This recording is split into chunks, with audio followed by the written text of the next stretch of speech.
Esta noche es un gusto saludar al padre Alejandro Solalinde, defensor de los derechos humanos y fundador del albergue Hermanos en el Camino. Muy buenas noches, bienvenido, padre. Con mucho gusto, Elenita, igualmente estar con todo su público. Ayer usted se reunió con el presidente López Obrador para abordar la creación de la Coordinación de Asuntos Migratorios y Extranjería. ¿Qué derivó de la reunión en Palacio Nacional?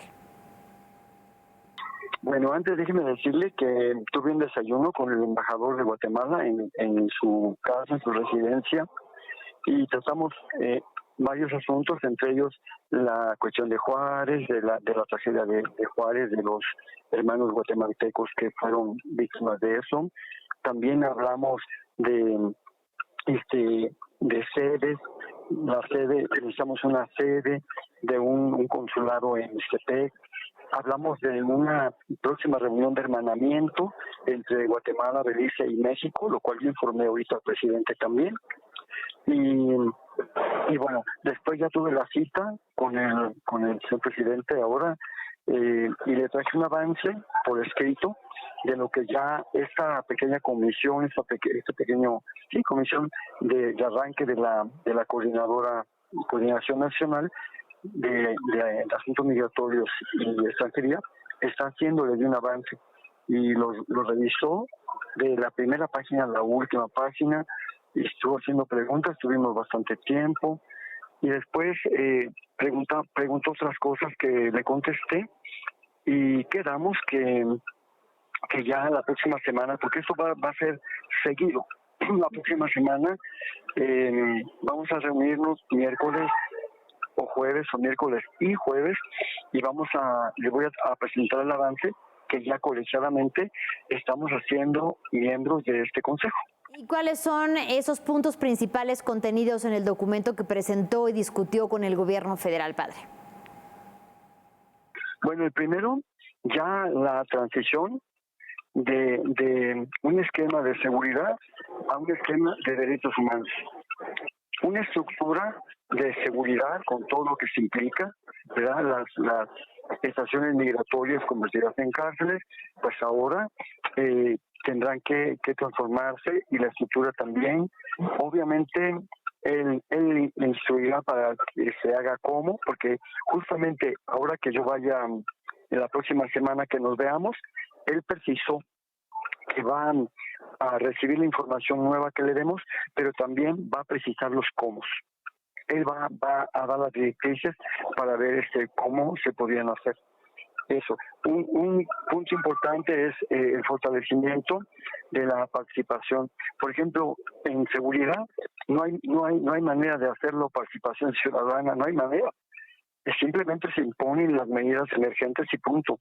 Pero acá no, acá es diferente, acá se puede convocar a las organizaciones, a las personas, es un lugar de encuentro interdisciplinario, interpersonal, interinstitucional, internacional, donde podemos tener todas y todos, dado que la migración es una realidad transversal, podemos tener una participación. Y entonces tenemos un abanico amplísimo de actores. Entre ellos ustedes, los medios de comunicación, son importantísimos. Dado el complejo contexto migrante, ¿qué tipo de perfiles deberían de integrar un consejo para protegerlos en un momento, como decíamos, de crisis de derechos humanos de personas migrantes? Primero se debe de buscar criterios de honestidad, personas que sean verdaderamente migrantólogos, conocedores del tema, pero además personas con una trayectoria de servicio de muchos años con las personas migrantes, ¿verdad? Que hayan mostrado su amor a ellos, su disposición, pero también una honestidad, que sean personas que no tengan de preferencia pues cola que les pise, ¿no? Pero también se busca la equidad de género, por ejemplo, la presencia de mujeres también ahí, también se busca lo más importante, fíjese, esto es importantísimo, en el esquema de seguridad los migrantes eran pues objeto. Ahora en ese esquema de la nueva coordinación nacional, pues van a ser sujeto. Ellos van a formar parte de esta coordinación. Ellos tienen que formar parte de esta coordinación. Migrantes, claro, se están proponiendo ya algunos perfiles de personas que tienen ya años en esto, y alguno de ellos va a sorprender. Va a sorprender por qué se eligió a uno de ellos. Pero entonces van a estar, pues como le digo, iglesias, academia, empresarios también, ¿verdad? O sea, es un abanico bastante grande, las secretarías, por supuesto, también, seguridad, trabajo, salud, educación pública, bienestar, todo eso que tenga que ver con migrantes, la Comar también tiene que estar. Lo dice bien, padre, no objetos de protección, sino sujetos de derechos. Partiendo de que la detención y el alojamiento de migrantes en instalaciones del Instituto Nacional de Migración fue declarado inconstitucional por la Suprema Corte de Justicia, ¿qué considera que hizo posible que ocurriera una tragedia como la de Ciudad Juárez?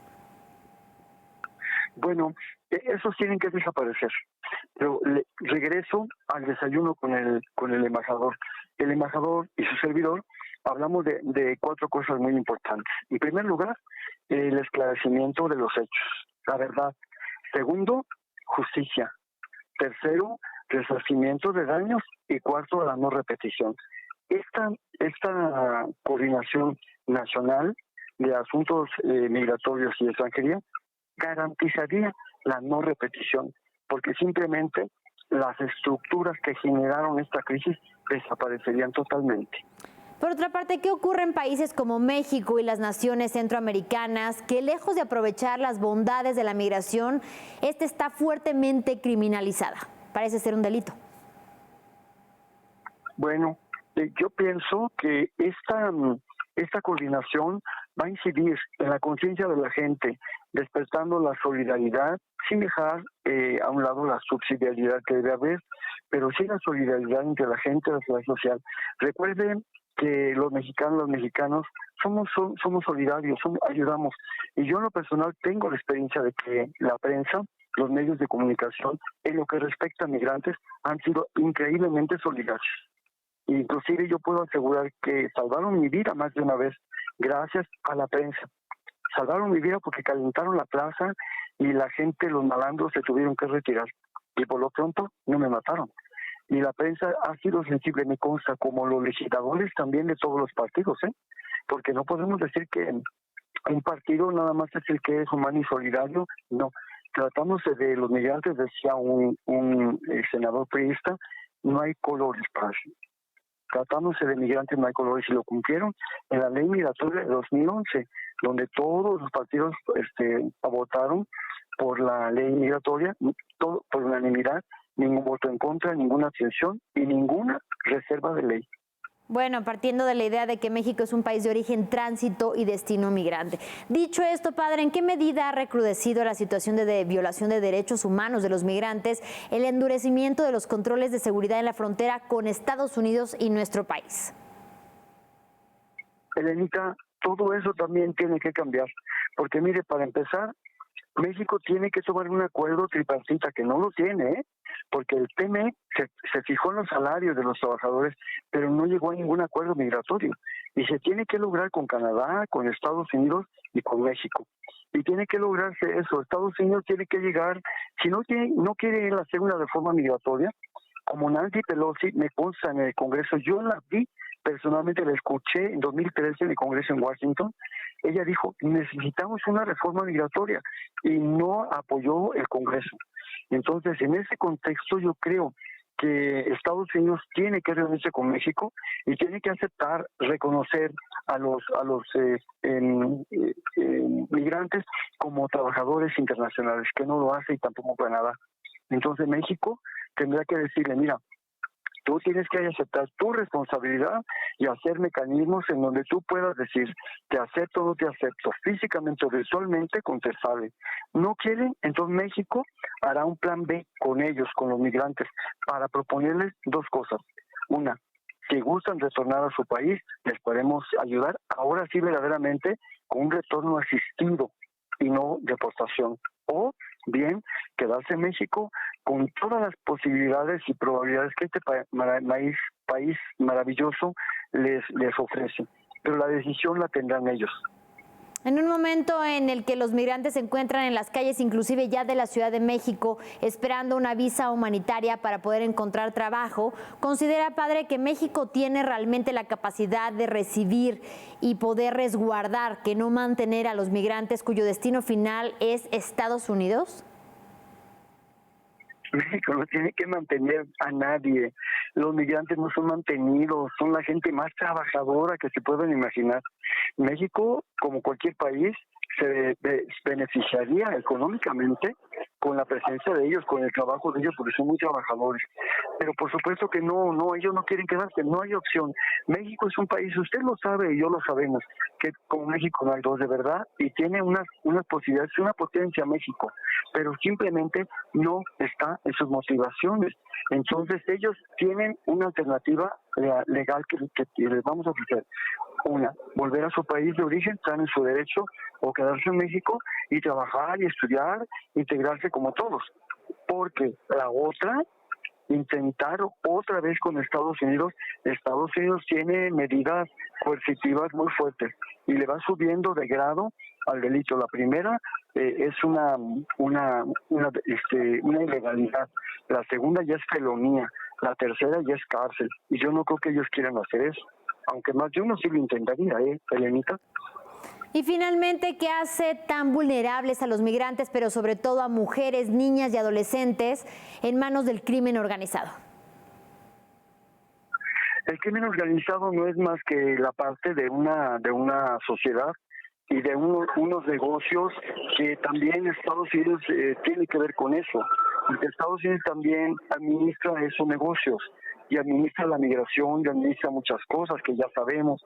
Entonces los migrantes, cuando ellos tengan realmente posibilidades en sus lugares de origen, como quiere el presidente Andrés Manuel, pues no van a tener que andar saliendo. Pero en México, si tienen también posibilidades, como decía Alejandro Encinas, voy a poner un muro con ellos, pero un muro laboral, un muro de oportunidades, pues no tienen que andar yendo a otro lado. Y la delincuencia organizada efectivamente siempre va a ser para los migrantes, para ellos, una oferta de reclutamiento que hay que cuidar. Bien, pues padre Alejandro Solalinde, le agradezco mucho por su tiempo y estaremos al pendiente de esta segunda reunión que nos dice tendrá en la siguiente semana en Palacio Nacional, pero sobre todo de los nombramientos de los integrantes de esta coordinación. Ya nos ha adelantado que habrá un migrante cuyo nombre sorprenderá para poder integrar esta coordinación que se espera sustituya al Instituto Nacional de Migración. Gracias nuevamente, muy buena noche. Muchas gracias igualmente, gracias.